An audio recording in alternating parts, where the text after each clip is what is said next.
মাঝমাঠ থেকেও প্রায় ১০ মিটারের দূরত্ব এমন এক জায়গা থেকে এবার গোল করলেন তুর্কির মুসলিম ফুটবলার। রমাদান মাসে আরও একবার তুর্কি গুলার এবার দেখালেন ঝলক, যেই গোলে ছড়িয়েছে মুগ্ধতা। এমনকি অনেকেই সম্ভাব্য পুস্কাস জয়ী হিসেবেই ঘোষণা দিয়ে দিচ্ছেন এই গোলকে।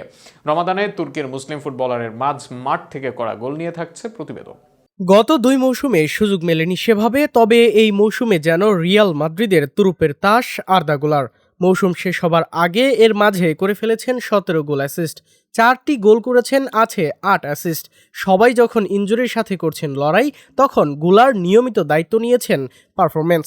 তবে এরপরেও গুলারকে নতুন করে আলোচনা এনেছে তার সর্বশেষ ম্যাচে পারফরমেন্স, যেখানে মাঝ মাঠের দূর থেকেও গোল আদায় করেন এই তুর্কি ফুটবলার।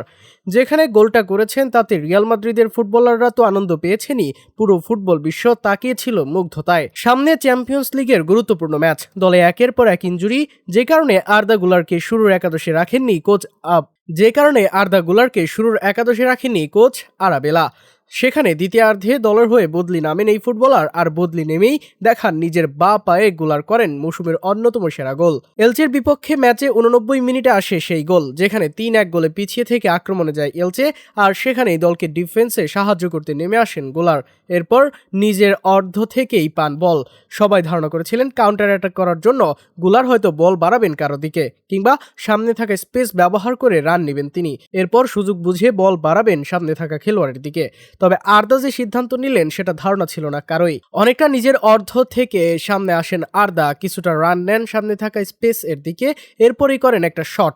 স্বাভাবিকভাবে সামনের দিকে কিছুটা আগানো ছিলেন গোলরক্ষক, আর সেখানে গোলারের শটের পর ফেরানোর চেষ্টা করেন নিজের গোলবারের দিকে, কিন্তু সঠিক সময়ে এসে উপস্থিত হতে পারেননি তিনি। তার মাথার উপর দিয়ে চলে যায় বল, একবার মাটিতে টাচ করলেও জালের ঠিকানা নিতে ভুল করেনি, ফলে এক অবিশ্বাস্য চিত্রে পরিণত হয় সান্তিয়াগো বার্নাব্যুতে। যে গোলের পর মাথায় হাত দিয়ে অবাক বনে যান রিয়াল মাদ্রিদ কোচ। রমাদান এলেই রিয়াল মাদ্রিদে দুর্দান্ত ছিলেন করিম বেনজেমা। অপরদিকে এর আগে তুর্কি বংশোদ্ভূত মুসলিম ফুটবলার মেসুত ওজিল মাদ্রিদ জার্সিতে দেখাতেন জাদু। দুটির সংমিশ্রণেই যেন সর্বশেষ ম্যাচে দেখা গেল গুলারের কাছে। শেষ পর্যন্ত এই গোল পুস্কাস আসে কিনা গুলারের ঘরে, সেটাই এখন দেখার বিষয়।